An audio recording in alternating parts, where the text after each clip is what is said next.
On Friday night, just 3 days ago, I eased my car into the parking lot of Toby's Bar and Grill at around 7:30 p.m. The fatigue from the past 2 days in the Big Apple weighed heavily on me as I had been finalizing negotiations with a prominent international bank. The bustling city had left me drained, and the prospect of unwinding at Toby's was a welcome relief.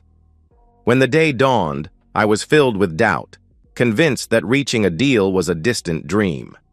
Yet, as the Friday meeting unfolded, it was as if the outstanding obstacles began to tumble away like a chain of dominoes, each one falling with surprising ease and precision. By the time noon rolled around, only 2 stubborn sticking points remained. We decided it was best to take a break and head out for lunch separately to clear our minds. I wandered into a nearby Jewish deli that exuded the comforting aroma of freshly baked bread and smoked meats. There, I indulged in an indulgently large pastrami and Swiss on rye. The sandwich was a masterpiece. Each bite was a perfect meld of flavors that I savored with complete satisfaction. When we reconvened at 1:30, George Willis, the lead negotiator from the bank, said, "We've made a ton of progress. I propose we split the difference on the last 2 points." George passed a paper across the conference table, and I read what he was proposing. It most definitely wasn't splitting the difference, but was easily within the bounds of what my partners and I would accept to win this large contract. I scratched my initials on the page, and George said that he'd email a formal contract to me on Monday. After shaking hands, we all went in different directions. I went back to my hotel, packed, and checked out. I considered staying in the city for the night because my fiancée Trish was away for the weekend with her 2 older sisters. They were staying at one of Connecticut's giant Indian casinos. They planned to spend their days at the pool and spa and their evenings in the finer bars and restaurants.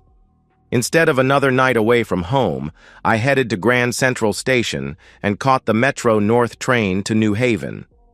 By 7:30, I had driven up I-91 toward Hartford and exited the highway. I was heading through the always popular downtown West Hartford. I decided to stop for dinner. I was sitting in Toby's bar area when I spotted my 2 future sisters-in-law through the bar mirror, sliding into a horseshoe-shaped table. Their husbands slid in next to them. The immediate knot in my stomach and pain that seemed to spread over every inch of my body told me that my wedding plans, exactly 8 weeks away, were in trouble. My sister-in-law should have been at the casino with Trish. After catching the bartender's eye, I said to Michael, "I need to go outside for a while. I promise I'll be back." "No problem, Chris. Do you mind if I put your drink on the shelf and open up this spot?" Michael asked as he reached for my glass. I nodded in agreement and left Toby's. I sat in my car, in the back of the parking lot, and I sketched out in my head what I needed to do. I called Trish and she answered, "Hey, love, how is the big city?" "It's the same as always. We finished up a successful negotiation and I'm heading out for dinner. I wish you were with me." "You're so sweet, Chris. I miss you too. We've had a ball all day. We lounged at the pool and sipped drinks. I have a nice head start on my wedding tan. I'm meeting my sisters in a few minutes for dinner." Trish and I talked for a bit more before exchanging "I love you" and ending the call. I checked the Find My Phone app and punched in Trish's information. I'm not sure where Trish was, but her phone was in Falmouth, Massachusetts, on the western end of Cape Cod. Damn, I thought. Trish's longtime neighbor and friend, Nick Flaherty, had a family home in Falmouth. We'd been invited there a number of times. Looking through my contact information, I found Sue Flaherty's cell phone number. I called, and after Sue answered, I said, "Hi, Sue. It's Chris Harrington." "Chris? Chris Harrington? What a nice surprise. How are the wedding plans coming along? Nick and I can't wait to be there." I responded, "To be honest, I'm not sure how the plans are coming." Sue laughed and said, "That's a typical male response." "Hey, Sue," I asked, "what are the chances that Nick is traveling this weekend?" What an odd question. Nick hardly ever has to travel over a weekend, but he is away this weekend. "What's this about?" Sue asked, with a little concern in her voice. Before I answer, let me ask you, do you have a Find Your Phone app on your phone? Sue let out an involuntary sob, and in a near whisper she said, "Not again." A minute later she continued, "He's supposed to be in Philadelphia, but the tracker shows that he's at his family's cottage." With a sad sigh, I said, "I'm sorry, Sue. Nick and Trish are together." Sue quietly cried for a number of minutes. "This isn't the first time," she admitted. "I'm going to call the jerk and tell him not to come home." "Can I ask you a favor, Sue?" When she didn't answer, I continued. "Trish isn't due home until Sunday afternoon." "It's the same with Nick." I asked. "Let's put off our confrontation until tomorrow night. In the meantime, I'm going to change the locks on my condominium door and take half the wedding money from a shared joint account. I'll be able to pack all her clothes and other personal items and put the bags in the driveway." "You're right, Chris. I'll do the same thing. Please text or call if you need someone to talk to. I'm sorry I had to call you." Sue was crying again and between sobs said, "It's not your fault, Chris." My last call was to Billy Jones, a friend and neighbor. He answered, "What's up, Topher?"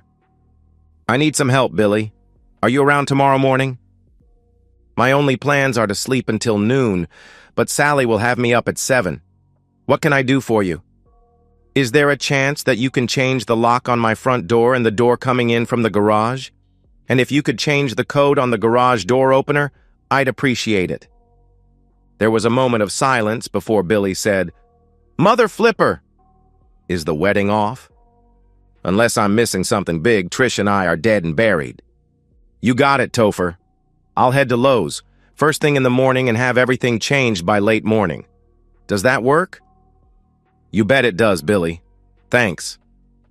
Feeling 20 years older, I trudged back into Toby's and walked to the bar. I was looking through the mirror at a reflection of my sisters-in-law and their husbands as Michael handed me back my bourbon. Their appetizers were being cleared by the server. I grabbed a bar stool and with my drink, I headed to my ex-future family's table. Michael called out, "Hey, Chris, you can't take the stool from the—" My furious stare cut Michael short. When I plopped the stool at the end of the table, climbed into the seat and angrily looked back and forth between Julie and Karen, the atmosphere got chilly, very quickly. "Chris, buddy, slide into the booth. We'll get you a menu," said Karen's husband, Steve. Without taking my eyes off the woman, I responded, "No thanks, Steve. I won't be staying long." I continued to silently glare at Julie and Karen until Julie's husband, Roy, asked, "What's going on, Chris's?" "Ask your wife, Roy." Roy and Steve turned toward their wives. It was easy to see that both women were scared to death. "What's going on?" Steve asked the sisters. Karen was the first to speak when she said, "It's not what you think, Chris." The thick tension grew as I looked across the table toward Karen. "I'm guessing it's exactly what I think," I told the group. Steve and Roy were looking back and forth between their wives at one end of the table and me at the other. When tears started streaming down Karen's face, Steve demanded, "What's going on, Chris?" "Your wives are covering for Trish. They were all together in my kitchen last Tuesday. Since I was going to be out of town until Sunday, they were going to Foxwoods Casino for a getaway weekend." "Where is Trish?" Roy asked the sisters. When they remained silent, he turned and looked at me. "She's at Nick's Cape Cod house." "Is that true?" Steve hissed. Both women were crying at this point. Karen nodded her agreement.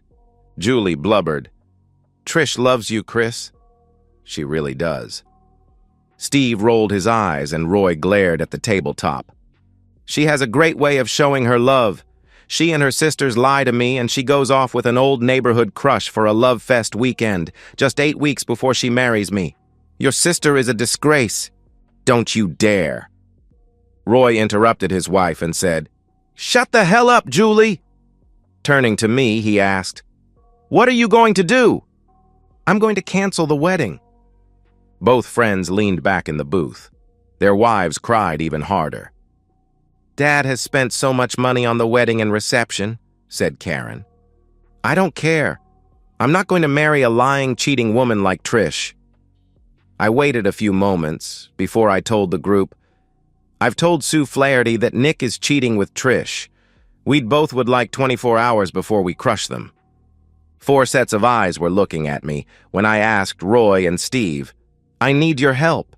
Can you make sure? My head jerked toward their wives. Can you make sure they don't contact Trish until 6:15 p.m. tomorrow night? Both women started to protest before Steve said, We sure can, buddy. And then turning to his wife, he said, I'm disgusted with you. I have to wonder if your sisters have ever covered for you while you cheated on me. Karen was stunned as Steve continued, If you or Julie contact Trish in any way, I'll consider filing for divorce. Roy's face was bright red in anger. His response brought a sad groan from Julie when he said, After the troubles we had at the start of our 3rd year together, I might file for divorce either way. But understand, I'll definitely file if you contact Trish. I shook both men's hands and left the restaurant. Saturday was busy. It took me several hours to remove the last evidence of Trish from our home. Instead of piling the filled garbage bags in the driveway, I rented a small storage unit and my neighbor Billy loaned me his pickup. It only took 3 trips to get all of the bags off my property. The most difficult part of the day was writing an email to our wedding guests. I worked on the email in bits and pieces throughout the day. It read, Subject, Harrington and Clark Wedding Update. Dear friends, I am currently halfway through a spectacular weekend, just 8 short weeks before my wedding day, to Trish Clark. The weekend was spectacular because I discovered that Trish had spent her weekend in another man's bed. Trish and her longtime neighbor Nick Flaherty lied to me and Nick's wife Sue. With the help of Trish's sisters, Karen and Julie, and their lies, the couple is spending this weekend together on Cape Cod. You might wonder why I think this awful behavior is spectacular. The reason is simple. I'm not married to Trish. It's much easier to cancel a wedding than to go through the agony of a divorce. This email is my official notice that I am canceling my wedding to Trish Clark. Sincerely, Christopher Harrington. I called Sue Flaherty at 5:30 on Saturday afternoon. Together, we filled in each other on the tasks that we were able to complete. Because Sue was married, her separation from Nick would be much more difficult. She was able to talk with an attorney on Saturday morning and had an appointment scheduled for Monday morning. The attorney had recommended canceling joint credit cards and, as much as possible, separating the family finances. It was typical legal advice in the case of divorce. We finished our call a few minutes before 6 p.m., and we agreed to send our spouses a text at exactly 6. My text simply said, I hope you are enjoying your weekend with Nick. Thank you for showing me and the world that you are a liar and a cheat. Our wedding is canceled. I sent the text at exactly 6 p.m. A moment later, I sent the email to our family and guests. 16 months later, I stood at the edge of the altar. My best man and groomsmen were flanking me to the left. The maid of honor and bridesmaids had each processed down the center aisle of the church, each looking as stunning as the last. Tears came to my eyes as I looked toward the back of the church. Trish's father stood proud, dressed in his black tuxedo.